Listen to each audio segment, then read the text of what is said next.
এর কথা চলছিল বিশেষ করে সামাজিক মাধ্যমে। Tell the truth. Don't tell lies, tell the truth. Gerrard জোন্সের কথার বাংলা তর্জমা, সত্য বলো, তুমি মিথ্যা বলেছ, সত্য বলো, এটা তোমার কাজ। স্টার প্লের ক্যামেরার সামনে কেন বাংলাদেশ অনূর্ধ্ব-20 দলের কোচ এমন মন্তব্য করলেন? প্রশ্নের সুযোগ না দিয়েই তিনি গায়েব।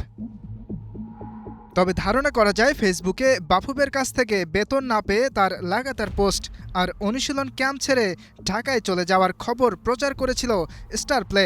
সেই খবরে হয়তো তিনি নারাজ, কিন্তু সত্য মিথ্যা যাচাই বাছাই করে সর্বোচ্চ প্রফেশনালিজম মেনেই সংবাদ প্রচার করেছে স্টার প্লে। তাহলে কোন খবরে গোস্বা হয়েছেন জেরার্ড জোন্স? 30 জুন থেকে যশোরে অনূর্ধ্ব-20 দলের ক্যাম্প পরিচালনা করছিলেন জোন্স। 9 আগস্ট সেই ক্যাম্পে যোগ দেন ইংল্যান্ড প্রবাসী ফুটবলার অ্যাডাম আব্বাস। 10 জুন রাতে হুট করে ক্যাম্প ছেড়ে ঢাকায় চলে আসেন কোচ।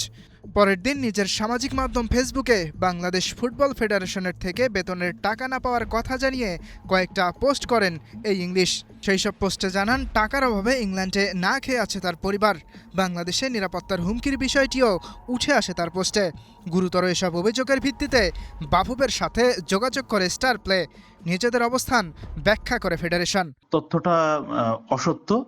আমরা ওর কন্ট্রাক্ট অনুযায়ী 10 তারিখে ওর অ্যাকাউন্টে টাকা দেওয়ার কথা। আমরা 10 তারিখেই ওর অ্যাকাউন্টে টাকা অলরেডি রিমিট করা হয়েছে।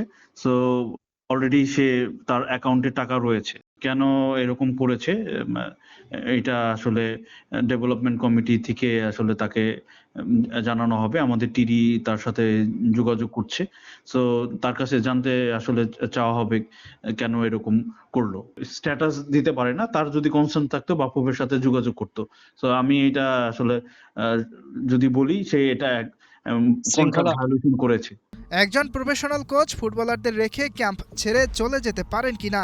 চুক্তি থাকার পরেও সামাজিক মাধ্যমে ফেডারেশনের বিরুদ্ধে পোস্ট করতে পারেন কিনা, সেই প্রশ্নই তুলেছিল star play.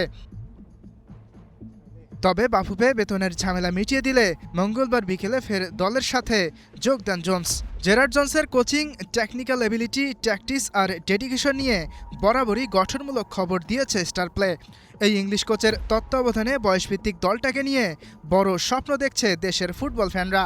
Adam Abbas, Zidane ইউসুফের মতো ট্যালেন্টেড অরিজিন ফুটবলারদের নিয়ে ব্যালেন্সড একটা স্কোয়াড আছে জোন্সের হাতে।